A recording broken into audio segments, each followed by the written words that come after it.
I told you to leave me alone. So give me some space, Bug-Eye. Your breath smells like bantha poodoo. Kuyami, Juski, Chika Nai. Tong Patoga Smaktilia. David, Yubong, Kuki, Pankpa. Who you calling little girl, Chuba Face? Ubabatu, Conchi. Just a sec, boys. Zalbar, a little help here? I need you to rip the legs off some insects.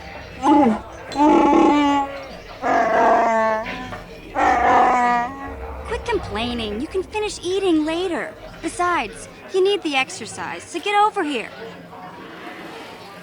Kiyokaku. Kimba Murira Bonaji. Kuyami, Juski, You got a problem with me? Then you got a problem with Big Z.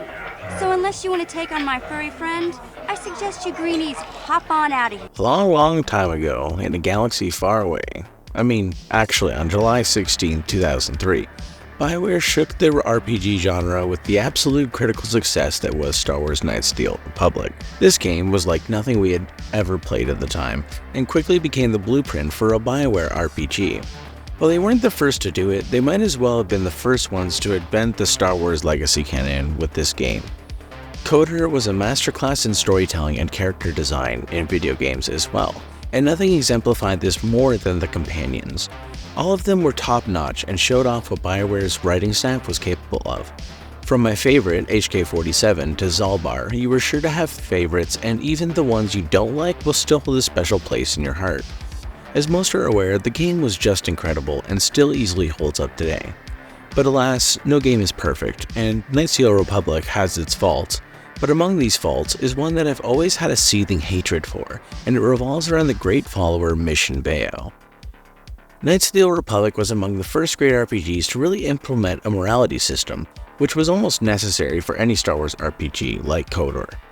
And you see, given my deep passion for doing all the evil shit in video games without consequence, I always went through a dark side playthrough. I did do light side once, just to see how it worked. Other than that, it wasn't even a question. This is where Mission came in. If you were to complete the game on a full dark side playthrough, there was a particular mandatory section at the end of the game that would make sure that Mission wasn't making it out alive. Frankly, this was bullshit. Mission Bayo was a Twi'lek street urchin from the planet Taris, and is among the first followers you come across in Knights of the Old Republic.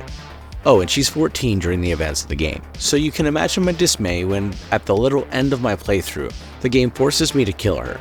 God damn, murdering a 14-year-old. You couldn't pull off a stunt like that in gaming anymore. It always bothered me that I had to kill Mission. There had to be a way to keep her alive. Turns out there was, but it's weird.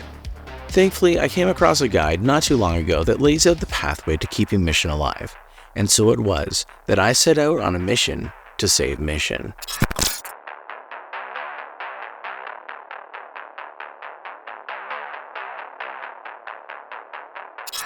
The guide isn't anything too special or complicated, but saving Mission requires a unique approach. The guide even opens up with the lines, "Do everything wrong," and requires a bit of planning before you set out. The plan relies on the fact that resolving Zalbar's Kashyyk storyline is not required to complete the game, and so, to save Mission, we're going to leave Zalbar behind. With the guide in hand, I booted up and I started a new playthrough.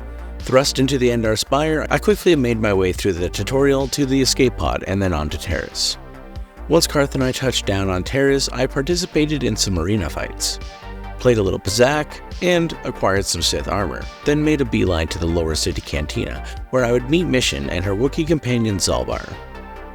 We exchanged some greetings, but she won't join me just yet. Make a deal with Gadden and the Hidden Bex to find his swoop accelerator, and then I was off to the Undercity. It is here that I bump into Mission once more, only this time the stakes are higher. Zalbar has been captured, and finally Mission joins my party, as we set off in search to free the Wookiee companion. Clear out the Gamorreans in the sewer, find Zalbar, and he quickly joins my party as well. See ya, Karth, I got new friends now. With Mission and Zalbar in my party, part of my strategy involved using these two companions as much as possible.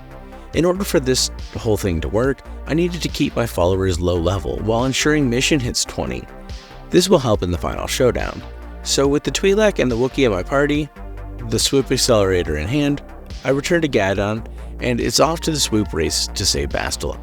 And you know I dominated that swoop race. With that out of the way, back at the apartment, I grab Mission and Zalbar and we end up at the cantina to meet Taris. Accepting his task, I run over to the droid shop, grab T3M4, and hack open the door to the Sith base. From here, I proceed to rampage across the base, clearing out every scum left in that hive of villainy.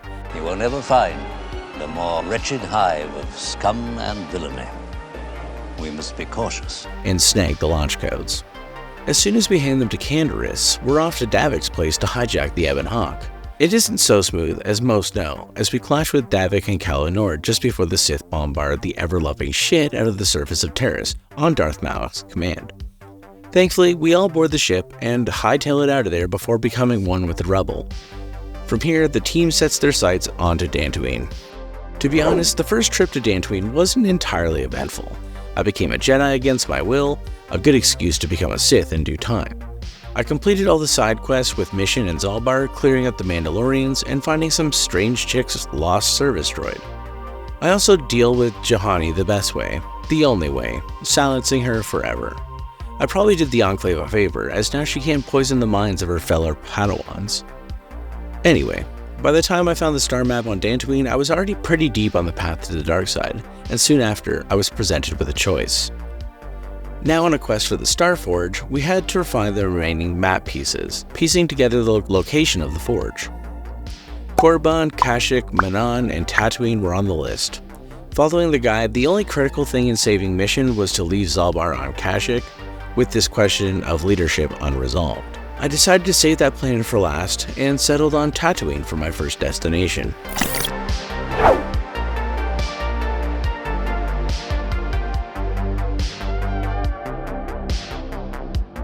When I touched down on Tatooine, I immediately got to work. After all, I had to get Mission to level 20 to have the easiest time of getting her through this. That meant doing pretty much all the side stuff, and maybe even some grinding if that wasn't enough.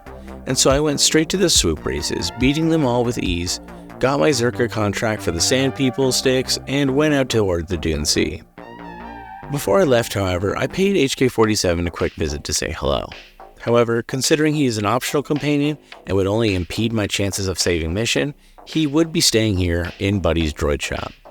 Out on the Dune Sea, I cleared all the Sand People and crept my way into their lair. I slayed the chieftain and went about slaying all the remaining savages. This left Griff all to myself so we could exchange some choice words between him and his sister, Mission. Don't worry, Griff, Mission is in far better company now, and Revan will take care of her. After all, I am going through all this trouble. I saved the poor bastard and still went along with his scheme for finding attack land before pressing onward to the star map. Of course, I slayed the shit out of that dragon and quickly turned coat on the hunter that helped me out, and then finally put an end to what turned out to be the most pathetic bounty hunter in the galaxy, Calo Nord. From here, I was good to set off for Korriban. Korriban ended up being a paint-by-numbers experience for this playthrough.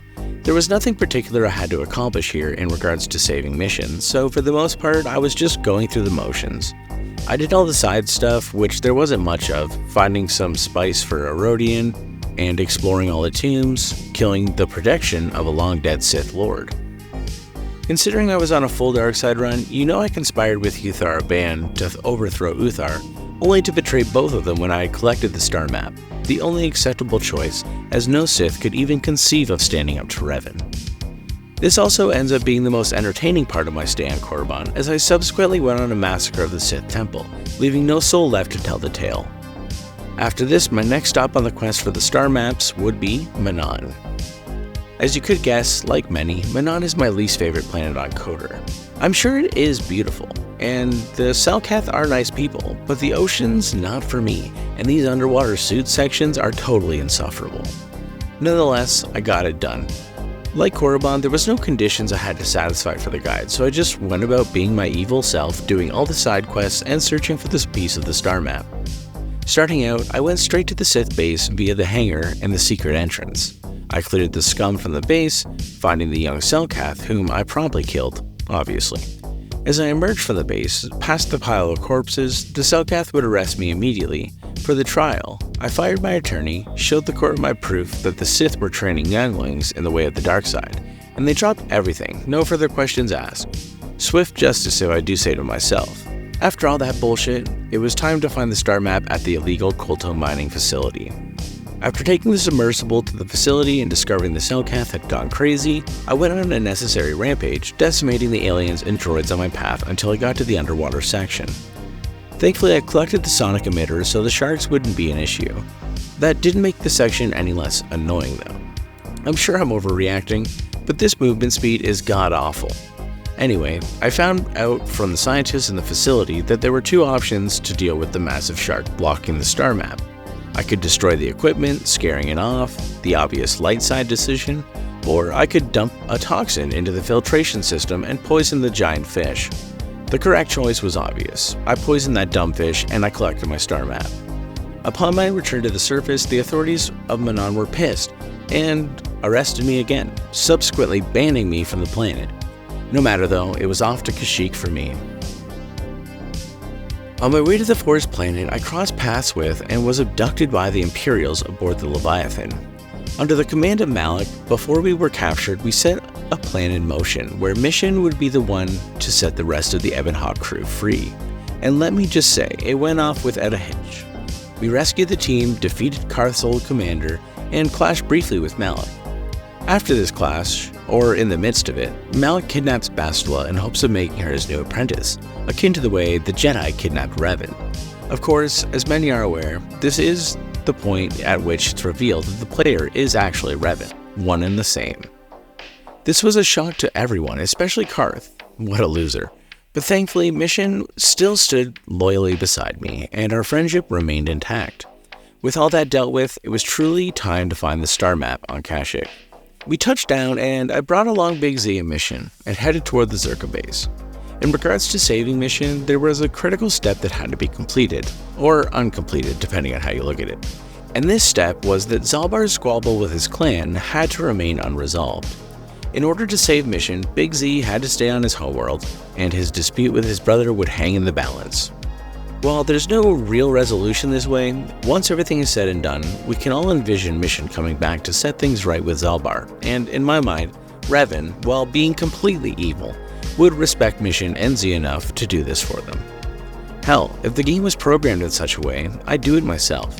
Anyway, besides that necessity, Kashyyk was a breeze. We venture into the Shadowlands, collect Jelly Bindo, save Zalbar's father, set some Zerka agents right, and of course collect the star map.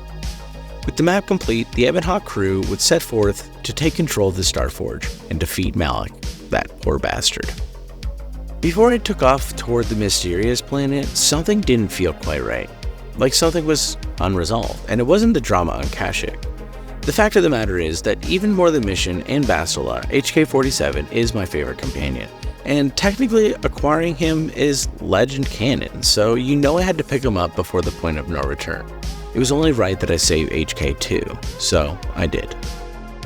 Now it was time to really put this guide into motion, ensuring that Mission escapes from this alive. While it's not really hard to set up, the guide requires some weird thinking and a different approach to a run of the Knights of the Old Republic, and at this point, I was set up. Mission was level 18 and would be able to get the last level or two on this planet. At this point, we were almost there, and in all honesty, I just wanted to see if this whole thing would work and to see if I could actually save Mission, so I quickly got to work. First off, I unequipped everything from all companions except Mission and Karth. During the showdown, Karth would run away, and Mission needed to be as strong as possible to survive. T3M4, Canderous, and HK would also attack Mission, so it was important they were down to their fists and boxers. We ran over to the Elders, accepting their mission to take out the One and save the Scout. This was easy work for the Dark Lord of the Sith, Mission, and Karth, so we just steamrolled through the Enclave and rescued the lone Rakatan. In exchange, the Elders would perform the ritual to grant Revan entrance to the temple. Of course, the ritual was interrupted by none other than Jolie Bindo, and the idiot would force me to accept his company as I ventured through the Sith-infested temple. If only he knew this would be his final adventure of his life. We cleared the temple and made it to the top, only to be confronted by Bastila. We bested her in a duel, and this is where my descent into the dark side of the Force would be complete. Revan will be reborn. I accept Bastila as my apprentice and argue with Jolie Bindo before setting him off to the ether. I turned off the generator, and now it was time for the big event. Everything in this run had culminated to this point. Revan had taken the mantle of the Dark Lord of the Sith once more, the Ebon Hawk was ready to set course for the Starforge, and the crew was where they needed to be. It was time for the moment of truth, and I made my way back to the Ebon Hawk. The guide says there should be one group of Rakatans to weaken Bastila before the fight, but I never got to encounter them, so she went into the fight with full health, against my wishes. We confront the crew and tell them the big news about Revan's return. The droids have no choice, and Revan was HK's creator anyway, so they followed me regardless. Canderous stuck around too, and Karth would cry like a bitch and run away. Bishar refuses to accept Revan's rebirth, but also refuses to leave, inviting me to take the first shot. Quickly, I run behind a rock to watch the magic unfold. This didn't work out so well the first few tries, and I save scummed it a little bit, but finally, on like the 5th or 6th try, Mission would come out victorious, defeating Canderous, Bastila, HK, and T3M4. Now is the time to take advantage of a little glitch. Where Mission is standing, the game will not allow you to enter the Ebon Hawk, but with a few thermal detonators, or force pushes, she would be far enough away to hop on board. This also didn't end up working for me, but I found success by running to the other side of the beach with her in chase, then speeding back to the ship, and it allowed me on.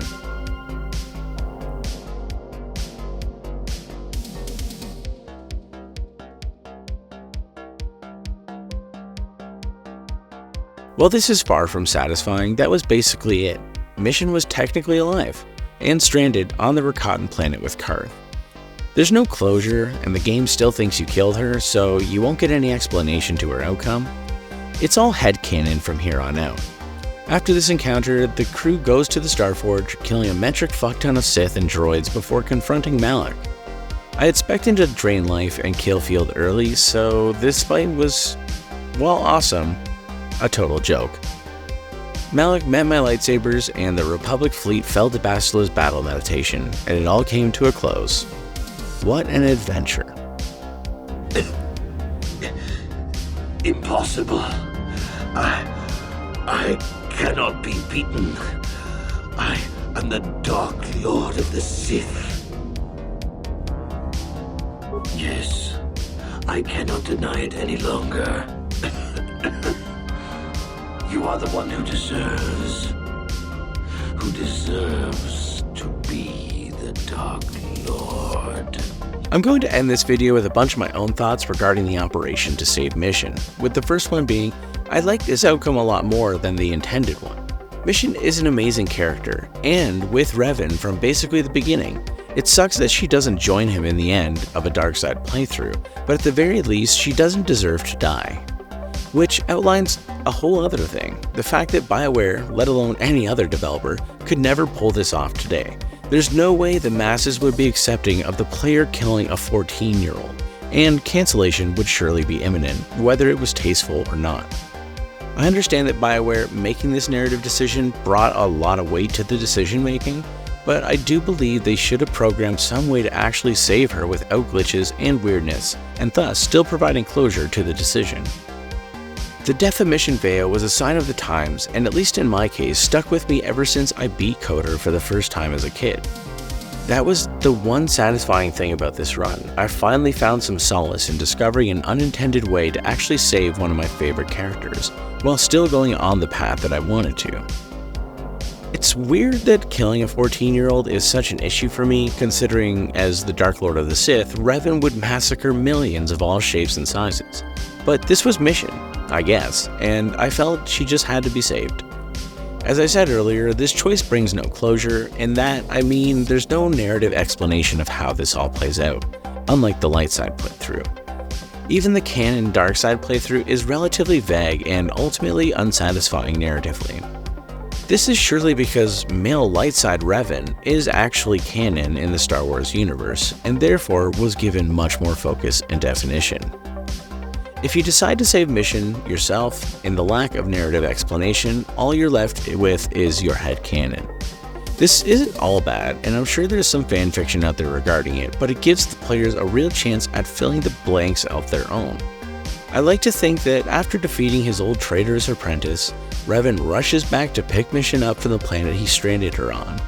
She'd likely be reluctant to go, but after the previous showdown understands truly her only other option would be death. Revan assures her he's not asking her to join him, but merely doing right by her, refusing to kill her and promising to bring her back to her friend Zalbar, whom we left on Kashyyk. Here we would depart. Mission and Big Z would resolve the Wookiee drama on their own, and Revan and crew would proceed to launch an all-out war with the Republic.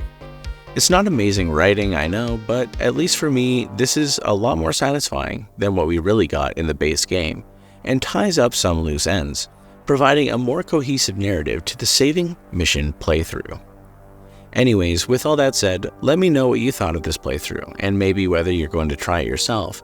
Leave a like if you liked it. If you didn't, you might as well also leave a like. And until the next one, folks, take care.